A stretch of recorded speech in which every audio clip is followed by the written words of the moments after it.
E, gente, olha, no Fala Defensor de hoje, vamos falar sobre um assunto muito importante. O avanço da idade ou problemas de saúde podem dificultar ou até impedir que uma pessoa tenha o discernimento ou forças físicas para atuar sozinho em questões sociais e exprimir suas vontades.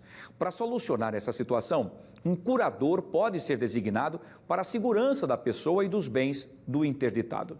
Nesta semana, nós vamos conversar a partir de agora, e agora vamos conversar com a defensora pública, doutora Bruna Cavalcante, e entender o que é preciso para realizar essa interdição. Doutora, mais uma vez, boa tarde, seja bem-vinda, doutora Bruna, mais uma vez aqui ao nosso Fala Defensor, para tocarmos num assunto muito importante. Quem é que pode ser interditado? Eu queria que a senhora falasse um pouquinho sobre isso. Seja bem-vinda, boa tarde. Muito boa tarde a todos, boa tarde, Wilson. Realmente esse é um tema bastante relevante, não é? Já que é uma demanda muito recorrente na Defensoria Pública. A interdição, ela visa a suprir um defeito de capacidade, né? Capacidade para a prática dos atos da vida civil. Isso quer dizer o quê? Quer dizer que muitos atos, né, negócios em especial, precisam que a pessoa exprima a sua vontade, digamos assim, em sã consciência.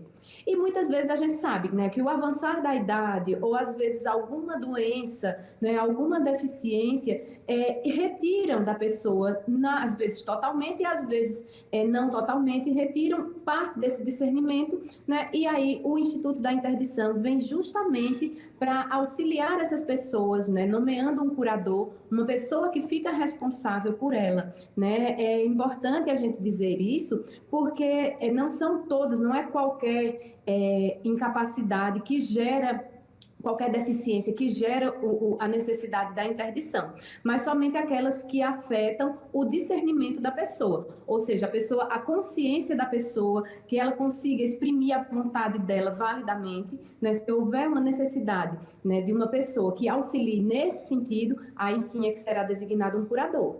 Perfeito, doutora, excelente, bem explicadinho essa sinopse, por exemplo, dessa situação de quem pode e quem não pode ser interditado e como pode ser interditado. Vamos fazer então, vamos abrir espaço para que os nossos telespectadores possam participar desse bate-papo. Vamos ver quem faz a pergunta para a doutora Bruna Cavalcante. Vamos ver então quem faz a primeira pergunta, deixa eu ver aqui no nosso telão, é a Sofia Medeiros. Ela faz a seguinte pergunta, doutora Bruna, ela pergunta o seguinte: doutora, minha mãe ainda é lúcida, mas tem graves problemas de saúde. É possível interditá-la? Então, esse é um caso assim que chega muito para a gente, né? O que eu dizia justamente no início, se a dificuldade, a deficiência, enfim, a doença afeta o discernimento, ou seja, a capacidade de pensar, de raciocinar, de se autodeterminar e de manifestar a vontade validamente, aí precisa sim do Instituto da Interdição. Caso haja uma necessidade somente em razão de dificuldades de locomoção, né, pelo fato de a pessoa não conseguir estar se deslocando, indo a banco, indo, por exemplo, ao INSS, né, existe um instituto chamado Tomada de Decisão Apoiada, que vem para auxiliar nessas situações. Esse instituto é diferente da interdição, porque enquanto a interdição determina ao curador, né, que tome conta daquela pessoa e que resolva aqueles atos da vida civil que vão ser expressos ali na sentença, na tomada de decisão apoiada, quem escolhe, né, a pessoa que vai auxiliar a pessoa que está tomando a decisão é a própria pessoa, né? Como o próprio nome diz, tomada de decisão. A pessoa mesma tem condições de manifestar a sua vontade e diz: eu quero que, por exemplo, no caso da Sofia, eu quero que minha neta seja responsável por me auxiliar nessas questões. E aí vai sair um termo e essa pessoa vai ficar responsável por tomar essa decisão. Interessante é que na tomada de decisão apoiada são duas pessoas que irão auxiliar essa pessoa que está tomando a decisão. No Instituto da Interdição, é somente um curador que fica responsável pela prática dos atos da vida civil que estejam descritos ali na sentença. Perfeito. Doutora Bruna, só para a gente tirar dúvida rapidamente, por conta do nosso tempo, isso seria como se fosse uma procuração também, ou tem diferença então? Exatamente, é como se fosse uma procuração, né? Só que às vezes a pessoa não tem nem condições de ir ao cartório para passar a procuração. A gente sabe que existem instituições que pedem procuração pública, pedem procuração com firma reconhecida e muitas vezes a pessoa não tem condições. A tomada de decisão apoiada, acontece na justiça, é um procedimento judicial e aí vem justamente para dar solução para esses casos, que a pessoa teria condições de passar uma procuração, mas não consegue, né? Não consegue por uma questão de locomoção, por essa dificuldade de locomoção que a pessoa tem. Ok. Né? Às vezes é lúcida, mas está em cima de uma cama, né? Por exemplo, São está as doente. limitações físicas, né? Muito bem, perfeito. E muito bem Isso. explicadinho. Vamos lá para a segunda pergunta de hoje. Vamos ver então para quem pergunta a doutora Bruna Cavalcante hoje, defensora pública do Estado de Alagoas, é a Márcia Soares. Ela pergunta o seguinte: doutora Bruna, meu irmão sofreu um acidente e está com dificuldades de locomoção. Posso fazer uma interdição temporária? Veja só, nessa situação, acontece, já vi acontecer muitas vezes também. Quando a pessoa sofre um acidente, podem existir limitações de ordem física ou limitações de ordem cognitiva. Às vezes a pessoa está em coma. Se a pessoa está em coma, é necessário que haja sim uma interdição. Essa interdição será temporária, né? Quando adveio o Estatuto da Pessoa com Deficiência, né, retirou-se aquela ideia de que da pessoa absolutamente incapaz, né? Isso aí é um termo jurídico, um termo técnico, mas explicando para a população, seria aquela pessoa que não pode fazer, não tem condições de fazer nada na vida. Não é bem desse jeito. A gente sabe que as pessoas, mesmo com dificuldades, mesmo com deficiência, elas têm direito à saúde, têm direito à vida, têm direito à liberdade, a exprimir sua vontade dentro dos limites que ela mesma possui. E esses institutos, eles vêm justamente para complementar, para ser uma forma de complementar a vontade dessa pessoa. Quando a limitação é somente de ordem física, né, somente de ordem motora, não é necessário interditar a pessoa.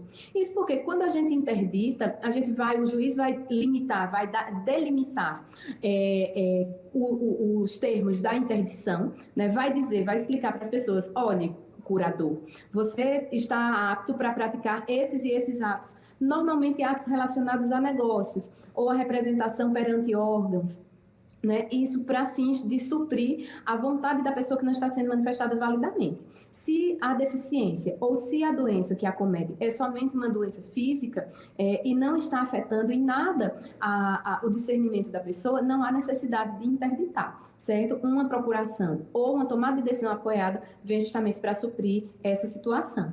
Perfeito, doutora, muito bem, bem explicadíssimo mesmo. Vamos lá para a terceira e última pergunta de hoje. Quem faz a pergunta para a doutora Bruna é a Silvia do Nascimento. Doutora, ela pergunta o seguinte: quais são os requisitos necessários para receber a guarda de uma pessoa interditada?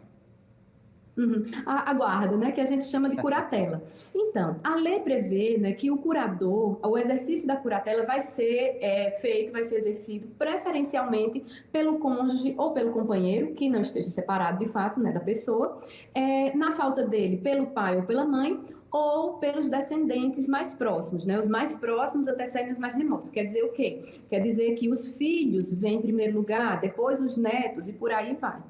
Às vezes a pessoa não tem ninguém, pode ser um irmão, pode ser um tio, pode ser uma pessoa da confiança, né, que já cuide daquela pessoa que precisa ser interditada. Agora, o mais importante, né, que eu acho que é bem interessante a gente ressaltar, é que quem assume o encargo de curador assume uma responsabilidade muito grande, porque não é simplesmente, vou gerir o patrimônio da forma como eu quiser, né? Porque uma das funções do curador é justamente essa, é atuar na defesa do patrimônio da pessoa que está curatelada ou da pessoa interditada. E aí, essa pessoa, muitas vezes, vai pegar o cartão de benefício, né? Vai representar ali perante as instituições financeiras, e não é raro a gente ver a pessoa fazer um monte de empréstimo, né, gastar de forma desordenada, e isso acaba prejudicando o próprio sustento do interditado. Então, a pessoa que assume o encargo de ser o curador de outro, ela precisa assumir sabendo que está assumindo uma responsabilidade perante a lei muito grande e pode responder por diversos crimes, né, acaso a conduta dela se amolde aí numa daquelas que estejam tipificadas no Código Penal ou em outras legislações. Então, isso é muito importante. Tanto ter o laço, né, de afetividade, de cuidar bem, de tratar bem a pessoa que você está ali representando, como principalmente ter essa responsabilidade e saber que o patrimônio do interditado não é seu, não é do curador. Continua sendo dele, mas o curador vai gerir e vai também prestar contas. Perfeito, doutora, muito bem, bem didático, explicadíssimo, então, para todos os nossos telespectadores, para quem fez as perguntas e estavam com dúvidas, agora, com certeza, essas dúvidas acabaram se dissipando, graças a Deus. Obrigado, doutora Bruna, feliz Páscoa, saúde, sucesso e até a próxima, se Deus quiser. Boa tarde.